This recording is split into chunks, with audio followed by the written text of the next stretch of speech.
تو روزہ ڈھال ہے اور جہنم سے آزادی کا ایک اہم ذریعہ ہے۔ روزہ اللہ اور بندے کے مابین ایک راز ہے۔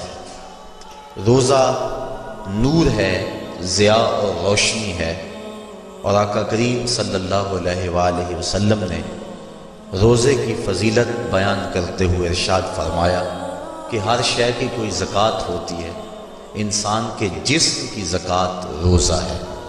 اگر روزہ رکھے گا تو جسم زکوٰۃ ادا کرے گا، جس طرح زکوٰۃ سے مال پاک ہوتا ہے، روزے سے جسم پاک ہو جاتا ہے۔ اور روزہ ویسے بھی انسان کے لیے شفا کا پیام ہے۔ فرمایا کہ سحری کھایا کرو، چونکہ سحری کے کھانے کے اندر بھی اللہ نے برکت رکھی۔ تو یہ ماہ صیام اپنے دامن میں برکتیں لے کر، رحمتیں لے کر نازل ہوتا ہے۔ اس کا پہلا حصہ رحمت، درمیانی حصہ مغفرت، اور آخری حصہ جہنم سے آزادی کا مجدہ جاں فضا ہے۔ حدیث میں آتا ہے کہ اللہ نے میری امت کو رمضان المبارک کے روزے کے حوالے سے 5 چیزیں ایسی عطا کی ہیں جو اس سے قبل کسی امت کو نصیب نہیں ہوئی۔ ایک تو یہ کہ رمضان المبارک کے اندر روزہ رکھنے والے کے میدے سے جو بو نکلتی ہے، اللہ کو وہ مشک سے زیادہ محبوب ہے۔ دوسری بات کہ جب ماہ صیام آتا ہے تو شیاطین کو جکڑ دیا جاتا ہے۔ تیسری بات کہ روزے دار جب تک روزے میں رہتا ہے، فرشتے اس کے لیے مغفرت کی دعائیں کرتے رہتے ہیں۔ اور چوتھی بات، جب ماہ صیام کی آخری رات آتی ہے تو اس کے سارے گناہوں کو بخش دیا جاتا ہے اور اس کو جہنم سے آزادی کا پروانہ مل جاتا ہے۔ بلکہ ایک صحابی نے حضور سے عرض کی کہ آقا کریم، جو یہ جہنم سے آزادی کا پروانہ مومن کو ملتا ہے تو کیا یہ لیلۃ القدر کی رات ہے؟ تو آقا کریم نے فرمایا نہیں، جب مزدور اپنی مزدوری مکمل کرتا ہے، جب اس کی دہاڑی پوری ہو جاتی ہے تو پھر اس کو اس کا مالک کچھ دیتا ہے، تو یہ جو اس کو بخشش اور مغفرت کا مجدہ جاں فضا دیا جاتا ہے، یہ اس کی مزدوری ہے۔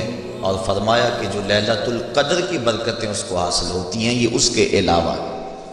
اور یہ اللہ تعالیٰ جل شانہ نے خاص کرم نوازی فرمائی بندہ مومن پر کہ اس کو یہ بابرکت رات عطا فرمائی۔ اور 5ویں فضیلت جو اس کو دی گئی، روزہ دار کو اور حضور سے قبل جو امتوں میں لوگ روزے رکھتے تھے، یہ فضیلتیں ان کو نہیں عطا کی گئی۔ جنت کو پورا مومن کے لیے آراستہ اور پیراستہ کیا جاتا ہے۔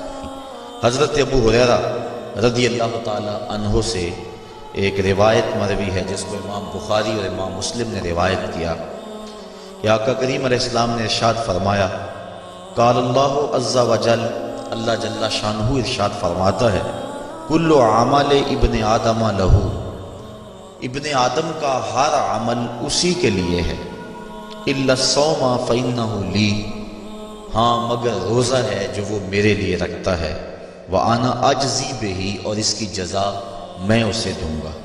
والصیام جنۃ، اور صیام روزہ ڈھال ہے، فإذا کان یوم صوم احدکم فلا یرفث ولا یصخب، فَإِن صَابَّهُ أَحَدٌ أَوْ قَاتَلَهُ فَلْيَقُلْ إِنِّي صَائِمٌ إِنِّي صَائِمٌ وَالَّذِي نَفْسُ مُحَمَّدٍ بِيَدِهِ لَخُلُوفُ فَمِ الصَّائِمِ أَطْيَبُ عِندَ اللَّهِ مِن رِّيحِ الْمِسْكِ لِلصَّائِمِ فَرْحَتَانِ يَفْرَحُهُمَا إِذَا أَفْطَرَ فَرِحَ بِفِطْرِهِ وَإِذَا لَقِيَ رَبَّهُ فَرِحَ بِصَوْمِهِ۔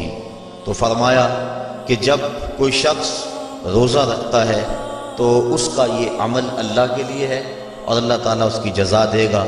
روزہ ڈھال ہے، جب کوئی شخص روزہ رکھے تو وہ اس کے اندر کوئی اللہ کی نافرمانی نہ کرے، یہاں تک کہ اگر اس کو کوئی شخص گالی بھی دے تو وہ یہ کہے کہ میرا روزہ ہے، میں صائم ہوں، میں نے روزہ رکھا ہوا ہے، یہ کہہ کے لڑنے والے کو، الجھنے والے کو ٹال دے۔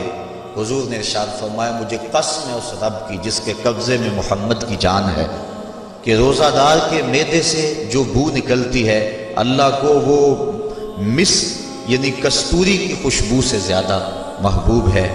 اور روزہ دار کے لیے دو خوشیاں ہیں، ایک خوشی اس کو اس وقت ملتی ہے جب وہ روزہ افطار کرتا ہے، اور دوسری خوشی اس کو اس وقت ملتی ہے جب اس روزے کے صلے میں اسے اپنے رب کا دیدار نصیب ہوگا۔ یہ بات ذہن میں رکھیں کہ اس دنیا پر سب سے بڑی دولت جو حضرت انسان کو دی گئی ہے وہ دولت ایمان ہے، اور قیامت کے دن سب سے بڑی دولت جو اہل ایمان کو دی جائے گی وہ اللہ تعالیٰ کا دیدار ہوگا۔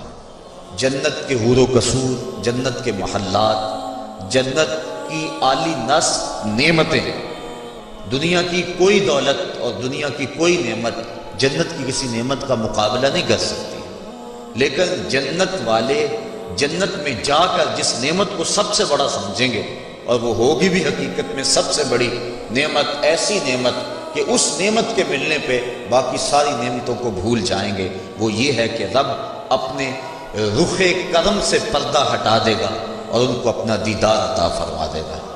تو یہ سب سے بڑی دولت جو مومن کو آخرت میں نصیب ہوگی یہ روزے کے صلے میں نصیب ہوگی۔ یہ روزے کا وہ ثمر ہے، یہ روزے کا وہ پھل ہے جو اللہ اہل ایمان کو قیامت کے دن